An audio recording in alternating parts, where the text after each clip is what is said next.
Welcome to My Hometown, the program that explores clubs, organizations, businesses, and issues across Nassau and Suffolk counties and sheds light on the different towns that are making a difference. Hello and welcome to My Hometown. I'm Bill Horan, along with Nassau Community College student Gina Halstead. Today, you are going to meet an organization that is making the maximum positive effort for our community. Their members and volunteers provide the momentum that helps affect change. Using data-driven models, they provide solutions that make a long-lasting difference. The organization is called QB Generational Change. Let's meet Belinda Watkins, the founder of the organization. Belinda, welcome to My Hometown on the voice of Nassau Community College, 90.3 WHPC. Thank you. Thank you for having me. When I see QB, I was kidding you before the show, I think quarterback.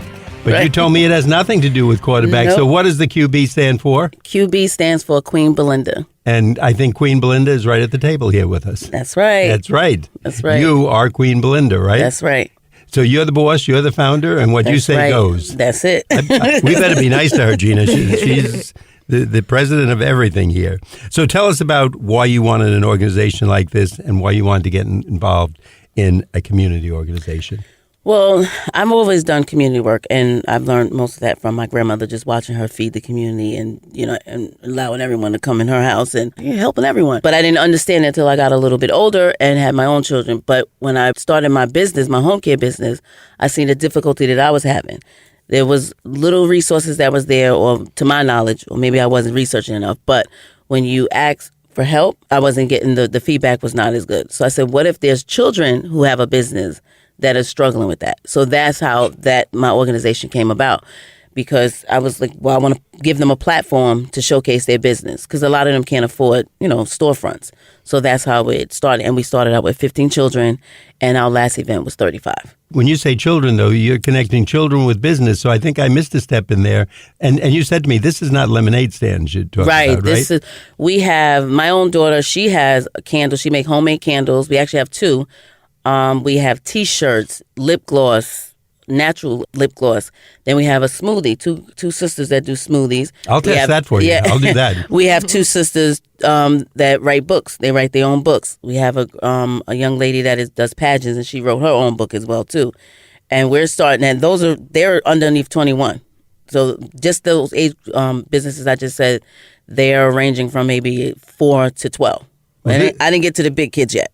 This QB is way more interested than quarterbacks, and now I'm getting to see Queen Belinda is making things happen. Right. So, Gina? Yeah. Ms. Watkins, you told us a little bit earlier about why you started QB Change, and I wanted to know, what do you hope to achieve with this organization? If you listen to the name, even though my name is in there as well too, but generational change. We know, and data will tell you that in the minority areas, the struggle that is there, the wealth gap that is there is huge.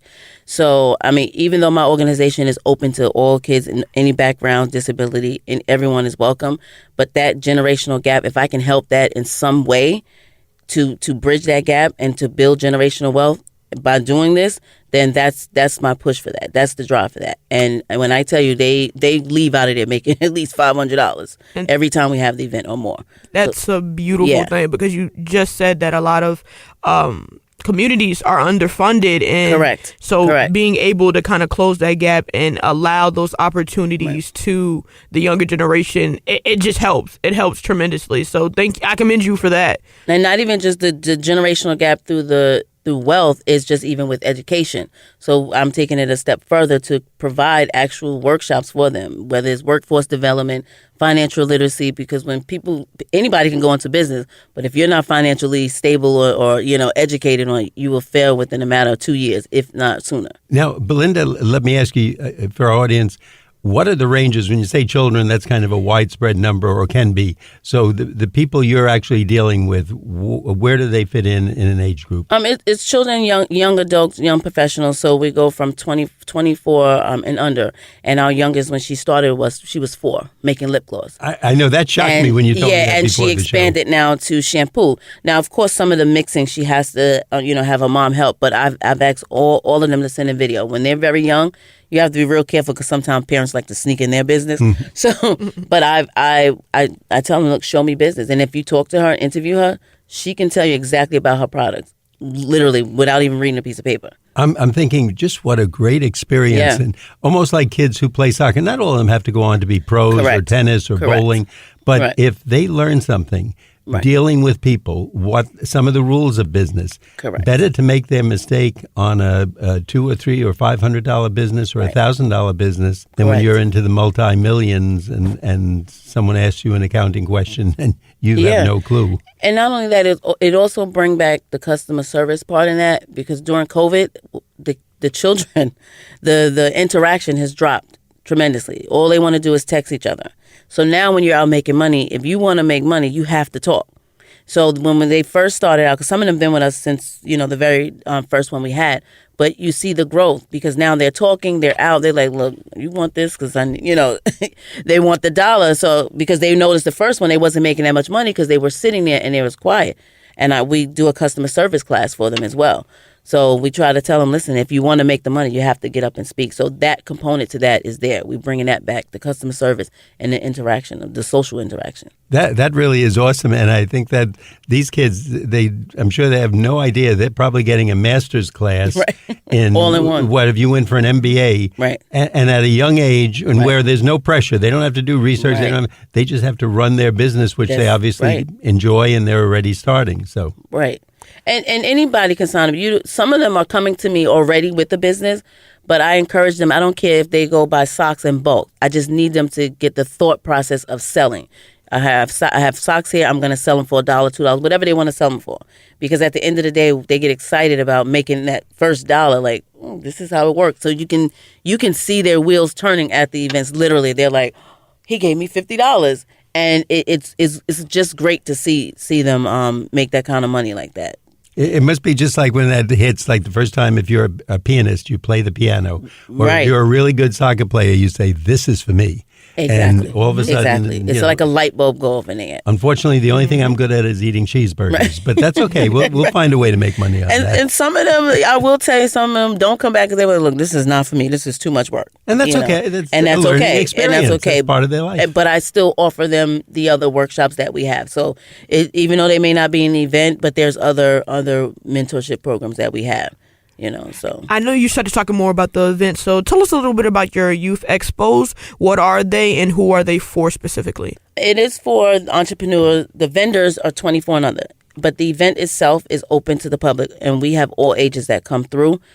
We have performances. Most of the performances are young people, of course. We have a youth dance group that comes in. Last time we had a Young Voice. It's a group of sisters that they're actually starting their business and going to get a table at this next event. But they come out and they sing, and we have local businesses to come out to talk to the kids because a lot of these kids think money happened overnight. It grows on trees. So when the small businesses come in and explain the rough times before they got to where they're at, you still see another light bulb go off because like, okay, yeah, I got to work hard. This is not going to just come to me. So, and we have a kids zone. We have so many things going on. We have a resource center, like a makeshift resource center at the event where they can get free resources. Because not everybody may have money to pay for stuff at the event, but at least they'll get some of the free resources from some of the different organizations. Now, when you talk about the event, is that the Youth Expo that you have? That's the Youth Expo, yes. So tell our audience a little bit about that. When is it and where should they look for it? It is going to be August 5th. That is a Saturday. It's from 11 to 4. It is inside of Raymore and Flanagan in Garden City off of Old Country Road. We have that one and then one coming up in December. And you can look on qbgenerationalchange.org for more information about that. But anybody is welcome and open to anyone. And we also look for sponsorship and donations as well to help along with this program because it's not just the expo, but it's also the workshops that we have as well. So that's a great way, one for businesses, thanks to Raymore and Flanagan for doing that. I think that's very smart on their part. They're getting people in. And they also wanted to sponsor. So they're helping young entrepreneurs. That's a win. And for businesses on Long Island that are looking to sponsor a group, what a worthy group and to bring up. And they may be getting the president of their company in the future. And I also, because you have big box stores and that's great, but because I'm a small business owner, I will advocate for small businesses always. So there is a sponsorship for small businesses because not everybody can afford the big box money.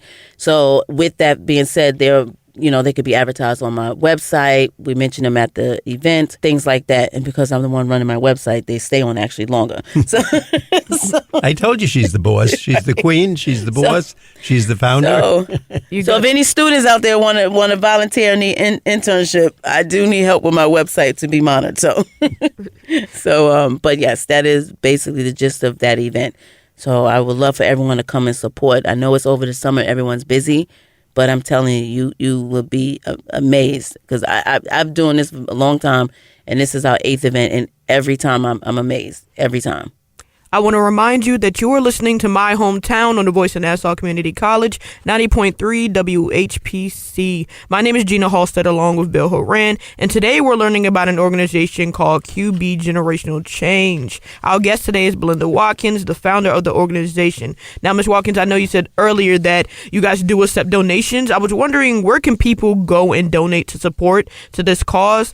And do you accept donations other than money? Like, for example, is there someone that can donate like clothes or food or just resources that can be beneficial to the youth entrepreneurs? As far as monetary donations, you can go online. We have all form of payment options online: PayPal, Venmo, Zelle, you name it. That is on qbgenerationalchange.org. But absolutely, we take in-kind donations because we also give them gift bags with their supplies. If somebody has school supplies or anything that will further along their business, we do take that because, not like I said, most small businesses want to help, but they may not have the money, but they may have the materials to give in a gift bag. So we give them swag bags. We feed them during the event. So if there's a restaurant that want to donate a pan of food, we feed them during the event. Anything like that. And yes, we do take coats, gently used or new, because not at the event, but other events that we have, we do just do a whole winter coat drive. So we do take donations outside of money. We do take in-kind donations. Queen Belinda is a really good person. Do you see all the good stuff she's doing? And besides that, helping people with the coats. So you're one of those people we're going to see in heaven someday, I'm sure. Yes. And you're going to say, you don't live too good a life. Bill and Gina, we got to review you guys. Someone who's listening, let's say a parent says, I would like to have this exposure for my child. What is it like? Do they go to one meeting a week? Do they learn law, accounting, etc., or do they run a kind of a small stand at the meeting to see what problems would come up? Well, COVID kind of put a damper on a lot of things, but what we were doing before was doing like Business 101 workshops prior to the expo, and we also did financial literacy. We had worked with Nassau Federal Credit Union, and to teach them, okay, you're making this money at the events. Now, where are you going to put it? How you budget? We just recently did a Jovia financial literacy. I partnered with them, and they actually have a new Curio app, and that you get a debit card at 11. So that was pretty good for the kids to say, oh, my God, I'm going to make all this money at this event. Now I have somewhere to put it. So there's different workshops like that. Then we also have underneath kind of sort of like the legal part of it, know your rights. So you have a business, but you need to know the legal side of it. And then just legal stuff in the community for our older kids who's driving, what to do when you're driving, because we all know the statistics in our minority areas. So we present to them videos of what to do, what not to do. So it's just so many things. It's not just entrepreneurship. So if they're baking, we can set them up for mentorship with the local bakery. So it just depends. It can go from law, because I have a good relationship with Taylor Darling, the assemblywoman.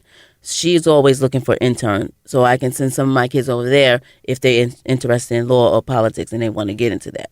So I have a few different connections, and also because I'm the president of Hempstead Chamber of Commerce, they also have an opportunity to be a youth member for the chamber or any local chamber that's in their area. But I'm more and more impressed, and Gina, I'm sure you're the same way. You're sitting here listening to this. And what a wonderful thing, the financial literacy, because how many people, the mere fact that part of our legal system is a bankruptcy court for people who go bankrupt. Now, you would think that would be not that it shouldn't happen to a business, but to the average person, you should be able to pay your bills. But it sounds easy, but you can't. Some people don't. And some just don't. They're not taught to. And I had a relative who thought paying bills meant sliding them under the couch and they would go away. Well, it didn't work that way. And to be clear, listen, I try to stress this with anybody that's out doing community. You cannot do it by yourself. So what I don't know, I bring in an expert. Listen, right now, currently, I'm taking a financial literacy class myself because what I thought I knew, I didn't know. Because I'm not going to teach a kid something that I don't know. So I bring in an expert. Cultivating Minds is another organization that I partner with, and she does it for the adults and she does it for the kids. But she does a full boot camp. It's like 4 to 6 weeks, and it's very intense. So if it's intense for us, I can only imagine what she's going to do with the kids. And I've learned so much in a matter of 2 to 3 weeks just by taking her financial literacy. So I bring in expert. Anything that I have that I don't know, I bring in people. And I can't stress that enough. If we don't support each other, we've got a long road ahead of us.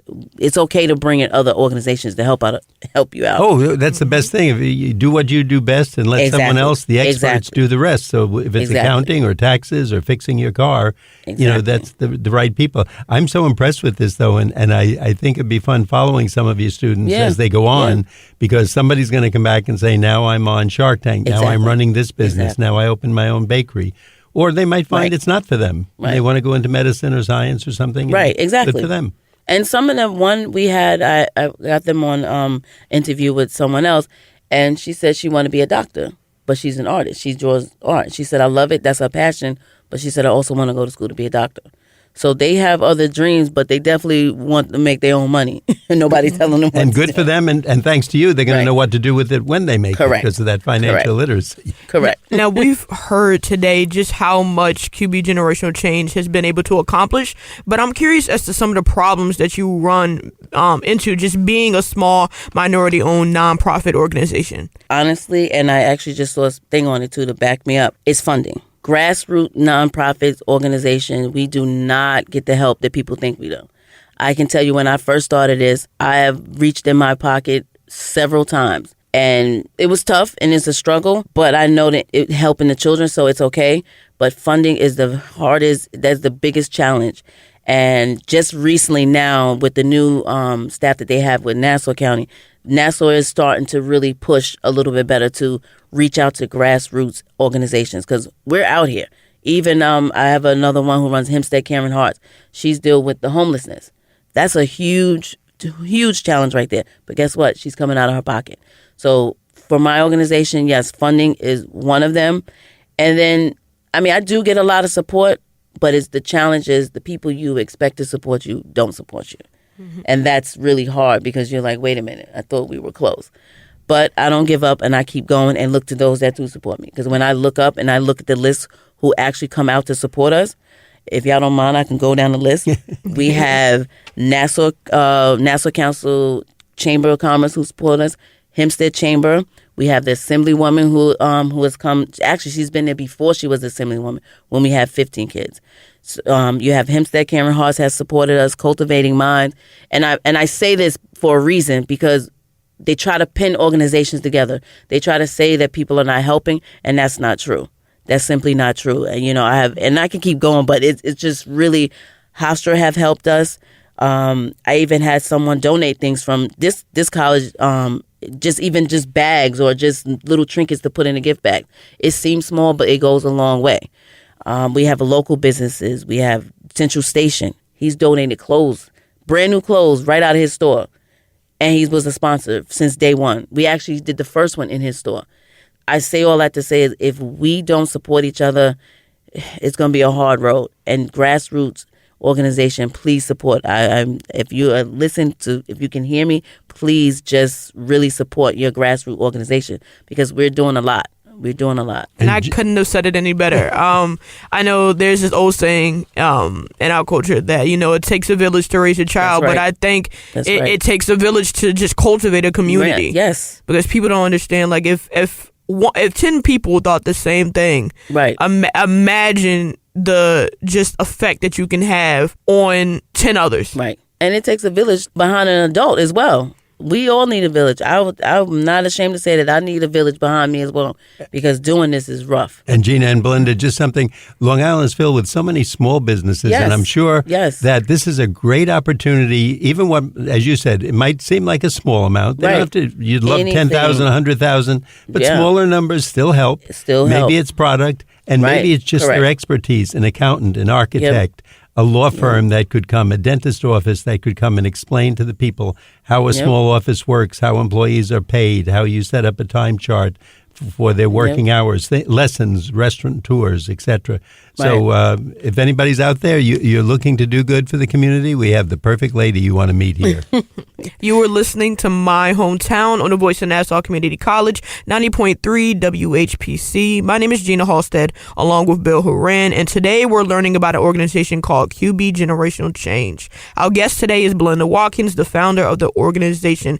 Now, Ms. Watkins, you stated earlier about something more about just some of the workshop that you guys provide, financial literacy being one of the biggest, and you said that you partner with different companies, Jovia Financial Credit Union to be one of the more specific ones. How often are those events, and how often do those kind of workshops occur for the youth entrepreneurs? We do at least about 4, but of course we had to slow down because of COVID. But now we're trying to pick it up where it'll be maybe incorporated into 4 weeks where we can get different series in there.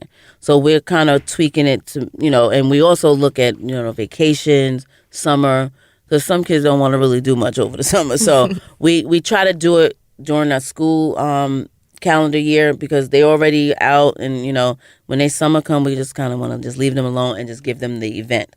So we try to do it quite often because you never know, because if you have multiple, if one missed one series, then someone can come in and say, okay, I have the time now. So that's what we try to do. Belinda, if a parent is sitting there listening to this, is it the parent you're reaching out to and they say, gee, I always felt my child was entrepreneurial or had a business bent, etc.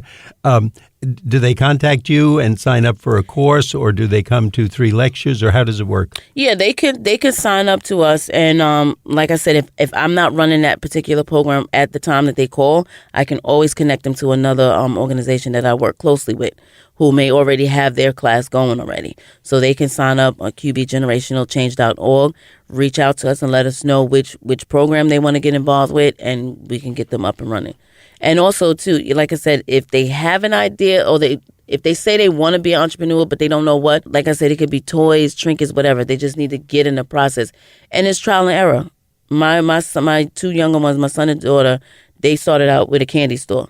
By the second event, they was like, I can't work with you anymore. So that was a lesson for them at a young age. Just because you have a partner doesn't mean everything is going to be great. And if you can't work with them, you just got to go, part ways. And that really is a great lesson. And a lot of people, unfortunately, Gina, they only learn it when they're 40 years old because they set up with an accounting partner and they can't get along. Some people are the lone wolf. They should work alone, or they want to just be the boss and have employees. And other people work better in a 2 or 3 person organization, meaning 2 partners and an owner or a hierarchy. So that in itself is a great learning experience, and at very little comparative cost, as if you had a business that would flop and then you have to file for bankruptcy. Now you gotta change the name, and you gotta. So if they had a kid just do it. I just do it because you never know where their mind can go. That's fantastic.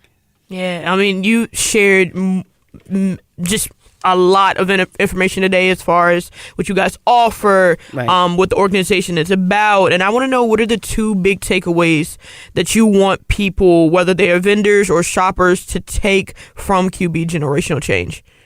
The vendors, what I hope that they take away is that they can be self-sufficient. They don't always have to rely on their parents. And with the way the economy is, they have another option, because we all seen what happened during COVID, how some people was in distress and some people was able to stay afloat because, it was nothing to them. They was already prepared. So it kind of teaches them to be on your own, make your own money, and not rely on anyone else. So I definitely hope I'm giving that to them so they understand that. And when the people that's coming in, just to see the vision that these kids have, the things that they come up with, support it. I just hope when they leave that they say, you know what, I'm going to support youth. I'm going to always support this organization because you have multiple kids here of different ages that could probably use my service. So I just want them to sow into the kids that they see at these events. Spend the money, come out, because your $5, $20, even $100, whatever your amount is, trust me, it can go a long way, because we don't know what every child is struggling with at home. So that money that they're making at these events could potentially be helping feed their own family, even at a young age. It's unfortunate that in this day and age, we're still going through that, where it's the children that are actually helping out in the household.